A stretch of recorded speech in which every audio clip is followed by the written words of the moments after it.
जय गुरु जी। शुक्राना गुरु जी। अनंतम शुक्राना हमारे गुरु जी महाराज का। ओम नमः शिवाय। शिव जी सदा सहाय। ओम नमः शिवाय। गुरु जी सदा सहाय। शुक्राना अनंतम शुक्राना। जितने शुक्राने हमारे परमात्मा के करें उतने ही कम है। जय गुरु जी, जय गुरु जी, जय गुरु जी। शिव पुराण में चतुर्थ कोटि शतरुद्र संहिता का 42वां चैप्टर सगुण निर्गुण भेद वर्णन। ऋषियों ने पूछा, शिवजी कौन है और ये ब्रह्मा विष्णु रुद्र कौन है? इनमें निर्गुण कौन है? हमारे इस संदेह को निवारण कीजिए। सूत जी बोले, सृष्टि के आदि में जो निर्गुण परमात्मा से उत्पन्न हुए हैं वही शिव जी हैं। वेद और वेदाताओं को यही मत है कि उन्हीं शिवजी से प्रकृति पुरुष सहित उत्पन्न हुई और उसने मूल में स्थित होकर जल में तप किया, वही पंचकोशी हुई तथा जिसमें काशी सबको अत्यंत प्रिय हुई, उसका जल सारे संसार में व्याप्त हो गया। यह जानकर विष्णु जी अपनी माया सहित उस जल में प्रवेश करके सो गए। उन्हीं का नाम हरि नारायण है। प्रकृति का नाम नारायणी प्रसिद्ध हुआ। फिर जो उनकी नाभि कमल में प्रविष्ट हुए वही ब्रह्मा जी कहलाए। उन्होंने देखा कि विष्णु जी तप कर रहे हैं। पश्चात उन्होंने ब्रह्मा विष्णु में परस्पर विवाद कर युद्ध आरंभ किया तो उनके मध्य में प्रकट हो उस विवाद को जिन्होंने शांत किया वही महादेव के नाम से प्रसिद्ध हुए। परंतु उन्होंने कहा कि मैं तो ब्रह्मा के मस्तक से प्रकट हुआ हूं और मेरा नाम शंभु तथा रुद्र है।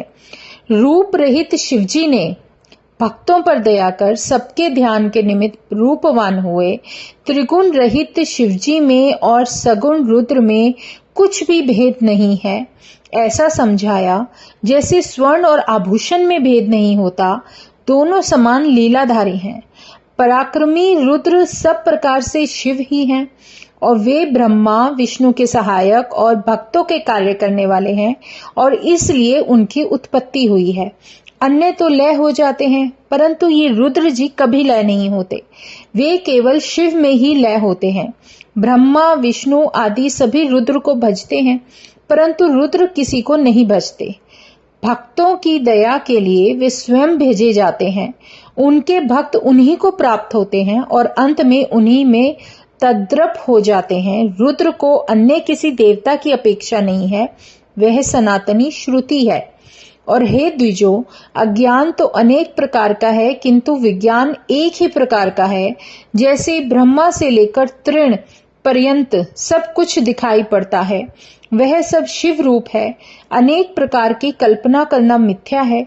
मुख्यतः यह जानना चाहिए कि सृष्टि के आदि मध्य और अंत में सब में शिवजी ही विद्यमान है। सर्व शून्य होने पर भी सदाशिव ही जानो। सगुण में वही 4 गुण के हैं। उनके जो प्रकार हैं सर्वशक्तिमता उनका सगुण रूप है। उसी ने विष्णु को अपना ध्यान और पूजन बताया है। वही शिवजी सबके अनुग्रह करता, उत्पन्न करता, पालन करता, विनाश करता, साक्षी तथा निर्गुण है। सबका तो काल है, परंतु शिवजी का काल नहीं है। वह स्वयं काली से सेवन किए हुए साक्षात महाकाल है। ब्राह्मण तो रुद्र और काली को ही कहते हैं और इन दोनों को सब कुछ लीलावत प्राप्त होता है तथा इनका कोई नाश नहीं कर सकता। वे स्वयं रूप के कारण है। इस प्रकार विष्णु आदि देवता कार्यभूत हैं, परंतु शिवजी स्वयं कार्य और कारण रूप हैं।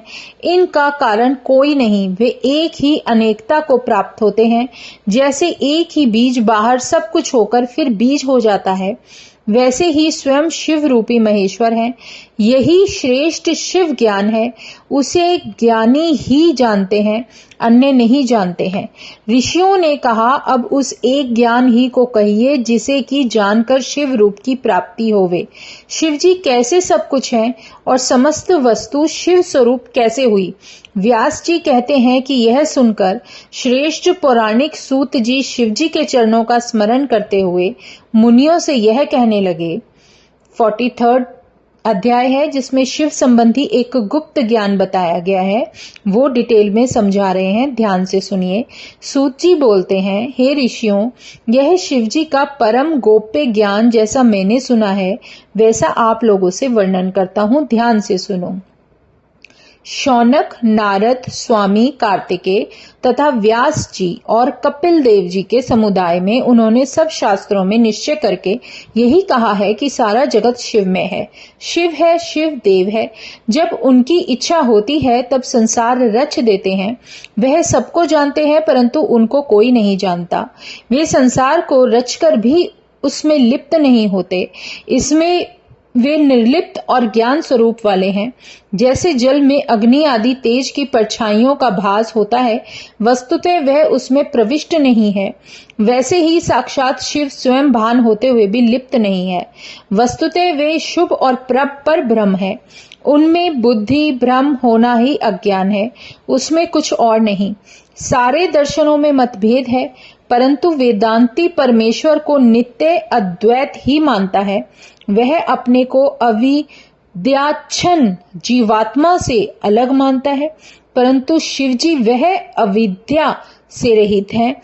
वे साक्षात शिव सर्वव्यापी होने से सबको व्याप्त कर सब जीवों में स्थित है। वही चेतन अचेतन के स्वामी तथा साक्षात कल्याण करता है। ऐसा जानकर ही तथा उनके दर्शन के निमित्त उपाय करके वेदांत उनके दर्शन का फल पाता है। जैसे अग्नि प्रत्येक काष्ठ में व्याप्त है और जो उसको घिसता है निसंदेह अग्नि को देख लेता है, वैसे ही विद्वान मनुष्य भक्ति आदि साधनों से अवश्य ही शिव को देख लेता है। इसमें कुछ भी संदेह नहीं। सब शिव ही है, सर्वत्र शिव ही विद्यमान है और कुछ नहीं। शंकर की भ्रांति से ही नाना अत्व, जितने भी अलग अलग प्रकार के तत्व होते हैं वो निरंतर भासता है। जैसे समुद्र, मृत्तिका, सुवर्ण, उपाधि भेद से वे अनेक भाव को प्राप्त होते हैं, वैसे ही शिवजी भी उपाधि भेद से अनेक हैं। कार्य कारण में कुछ भी भेद नहीं है, केवल बुद्धि की भ्रांति से ही अंतर दिखता है। भ्रांति नाश हो जाए तो भेद दूर हो जाता है। जैसे बीज से वृक्ष अनेकता को प्राप्त होता है और अंत में बीज ही शेष रह जाता है, उसका वृक्ष नष्ट हो जाता है, वैसे ही ज्ञानी जीव बीज है। विकृति प्रकृति को वृक्ष माना है, ज्ञानी उसकी निवृत्ति है, उसमें कोई और विचार नहीं है। सारा जगत शिव है, जगत में ही शिव है, इन दोनों में कुछ अंतर नहीं है। तब वही कैसे अनेक प्रकार का दिखता है और फिर किस प्रकार एकता ही दिखती है, यह प्रश्न है।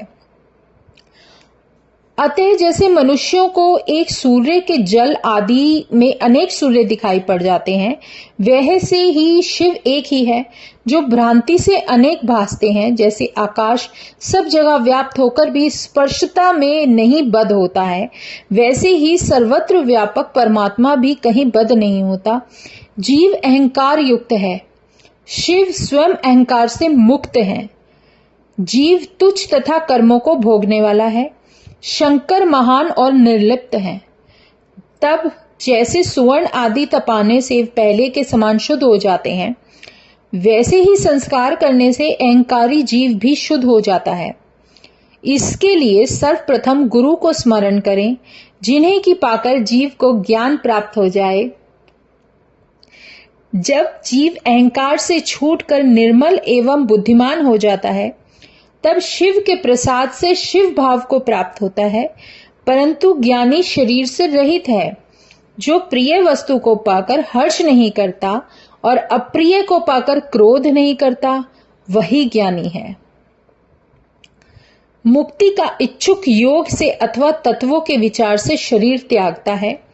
इसी प्रकार जो सदाशिव में लीन हो व्यथाओं से मुक्त होकर ज्ञान मूल अध्यात्म को प्राप्त होता है, उसे उन शिव की फिर से भक्ति प्राप्त होती है और फिर भक्ति से प्रेम और प्रेम से श्रवण और श्रवण से सत्संग और सत्संग से विज्ञान और गुरु की प्राप्ति होती है।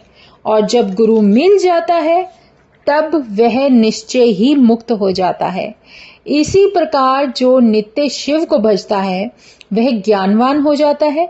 शिव की अति भक्ति से वह अंत में मुक्ति को प्राप्त होता है, इसमें कोई संदेह नहीं है। शंकर से बढ़कर कोई देवता आपको मुक्ति देने वाला नहीं है। इनकी शरण में आने से जीव आवागमन से मुक्त हो जाता है और उन्हीं शिव ने अपने ज्योतिर्लिंग के समक्ष विष्णु को, ब्रह्मा को यह ज्ञान दिया और ब्रह्मा ने सनकादिकों को दिया और फिर सनकादिकों ने नारद को और नारद ने व्यास जी को बताया तथा उसी को व्यास जी ने कृपा कर मुझे उपदेश दिया। अब उसी को मैंने आप सब से कहा, जिसे आप लोग संसार के लिए यत्न पूर्वक रक्षित कीजिए। यह ज्ञान शिव की प्राप्ति कराने वाला है। हे मुनीश्वरों, जैसा आपने पूछा था वैसे मैंने कहा, इसे यत्न से छिपा कर रखिएगा और कहिए कि अब क्या सुनना चाहते हो। व्यास जी कहते हैं, यह सुनकर वे संपूर्ण ऋषि परम हर्षित हो गदगद वाणी से सूत जी को नमस्कार करके बारंबार उनकी स्तुति करने लगे और संतुष्टता व्यक्त की। सूत जी ने फिर कहा कि हे द्विजों, यह इतिहास नास्तिक से तथा श्रद्धा रहित शठ से और सुनने की इच्छा न रखने वाले से कदापि नहीं कहना चाहिए। यह इतिहास पुराण, वेद और शास्त्रों का सार, जिसे बार बार विचार कर मुझसे व्यास जी ने कहा है, इसके एक बार सुनने से सारे पाप भस्म हो जाते हैं। यह भक्तिवर्धक और मुक्तिदायक है। मुक्ति के इच्छुकों को बार बार सुनना चाहिए और व्यास जी का कथन है कि जो भक्ति सहित इसकी 5 आवृत्ति करता है वह निश्चय ही मुक्त हो जाता है। जो इसे सुनता है उसे कुछ भी दुर्लभ नहीं रहता। व्यास जी कहते हैं कि उनका ऐसा वचन सुनकर ऋषियों को परम आनंद प्राप्त हुआ। उन्होंने अनेक वस्तुओं से सूत जी की पूजा की, फिर शिव देवता को अधिक मानकर उन्हें नमस्कार करने भेजा और शिव का यह विज्ञान शिव को अत्यंत प्रसन्न करने वाला तथा भुक्ति मुक्तिदायक तथा भक्तिवर्धक है। यह चतुर्थ कोटि रुद्र नाम वाली शिव पुराण की 4थी संहिता परम आनंद देने वाली है, जिसे मैंने आपको सुनाया। जो इसे सुनता है वह सभी सुखों को भोगकर अंत में परम गति को प्राप्त करता है। जय गुरु जी, शुक्राना गुरु जी। अब ये जो हमारी चतुर्थ कोटि रुद्र संहिता है, शिव पुराण की 4थी संहिता थी, ये अब पूर्ण होती है। जय गुरु जी, शुक्राना गुरु जी, अनंतम शुक्राना हमारे गुरु जी महाराज का। अब हमारे जो आगे का चैप्टर है वो है पंचम उमा संहिता प्रारंभ। मतलब अब जो 5वीं है वो उमा संहिता है जो शुरू हो रही है और इसमें हमें डिटेल में बताया जाएगा कि श्री कृष्ण के तप से प्रसन्न होकर शिव पार्वती उन्हें वर देते हैं। पापियों और पुण्य आत्माओं की जो यमलोक यात्रा है उसमें क्या क्या नियम है, क्या सारा डिटेल इसके अंदर आएगा। और पार्वती द्वारा शिव से मृत्यु संबंधी प्रश्न, मतलब जो मृत्यु से रिलेटेड जितने भी क्वेश्चन है वो पार्वती भगवान शिव से करके उसको जानती है। और इंद्र द्वारा भगवती उमा की स्तुति, और इंद्र भगवान जो भगवती उमा की स्तुति करते हैं उनको वर कैसे मिलता है, ये सारा पंचम उमा संहिता प्रारंभ हो रहा है, उसके अंदर है। इसमें पहला चैप्टर है पंचम उमा संहिता का कृष्ण उपमन्यु संवाद। फर्स्ट चैप्टर है कृष्ण उपमन्यु संवाद। ऋषि बोलते हैं, हे सूत जी, आप शिव भक्त हैं। अब आप कृपा करके नाना कथाओं से संयुक्त उमा नाम की संहिता सुनाएं, जिसमें श्री पार्वती जी के साथ भगवान शंकर की अद्भुत लीलाओं का वर्णन है। सूत जी बोलते हैं, शौनकादिक ऋषियों, आप भोग मोक्ष शिव चरित्रों को प्रेम पूर्वक श्रवण करो। यही प्रसंग श्री सनत कुमार जी ने व्यास जी को सुनाया था। उसमें श्री सनत कुमार जी बोलते हैं, हे व्यास जी, पूर्व समय में श्री कृष्ण वासुदेव पुत्र प्राप्ति के हेतु तप करने कैलाश पर पहुंचे। वहां उपमन्यु को तप करते देखा, तब उनके पास पहुंचकर नमस्कार करके हाथ जोड़कर कहा, हे शिव भक्त उपमन्यु जी, मैं यहाँ पुत्र प्राप्ति के लिए तप करने आया हूँ। आप कृपा करके हमें शिव महिमा सुनाएं। उपमन्यु बोले, हे श्री कृष्ण सुनिए, एक बार जप करते करते मैंने शिव दर्शन पाया और विष्णु ब्रह्मादिक उनकी सेवा कर रहे थे।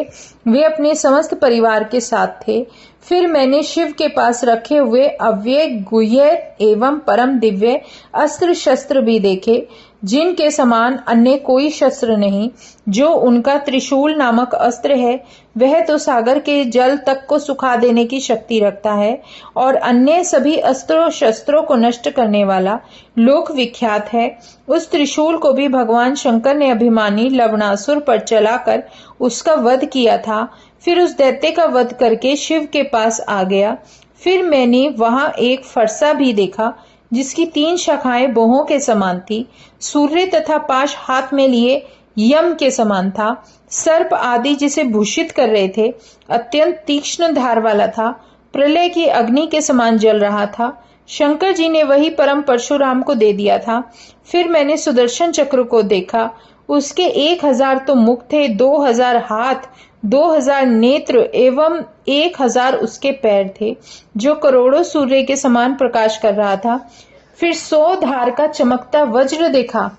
फिर तर्कस के साथ पिनाक नामी उत्तम धनुष देखा। उसी प्रकार शक्ति तलवार, तेजवान पाश, अंकुश, बड़ी सी गदा और भी लोकपालों के अनेकों अस्त्र मैंने देखे। इसके बाद शंकर दाहिनी और हंस से जुते हुए विमान में बैठे हुए ब्रह्मा जी को मैंने देखा।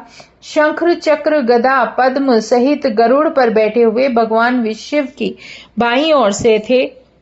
स्वयंभुव मनु एवं भृगु आदि ऋषि तथा इंद्र आदि सभी देवता वहां पर आकर बैठे हुए थे। रुद्र जी के सम्मुख नंदी जी उपस्थित थे और अनेकों प्रकार की स्तुतियां की जा रही थी। तब मैंने इस प्रकार के दर्शन करके हाथ जोड़कर स्तुतियां की। प्रसन्न होकर भगवान शंकर हंसते हुए बोलते हैं, हे ब्राह्मण, अचल भक्ति संपन्न हो, मैंने प्रसन्न हूं, मैं बहुत प्रसन्न हूं, मन चाहा वर मांग ले। तब मैंने हाथ जोड़कर कहा, प्रभु, यदि आप प्रसन्न हो तो मुझे भविष्यत वर्तमान तीनों काल का ज्ञान तथा अपनी अविरल भक्ति मुझे प्रदान करें और मुझे अपने परिवार के साथ दूध भात का भोजन भी सदा मिलता रहे।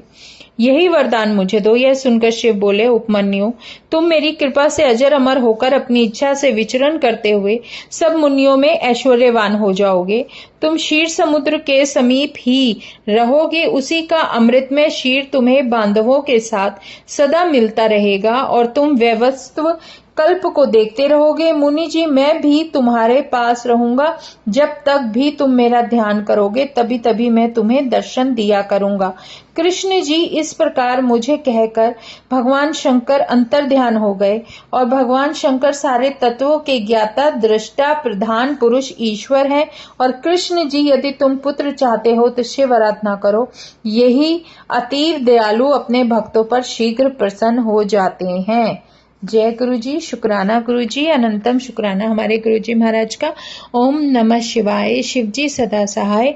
ओम नमः शिवाय। गुरु जी सदा सहाय। शुक्राना, अनंतम शुक्राना।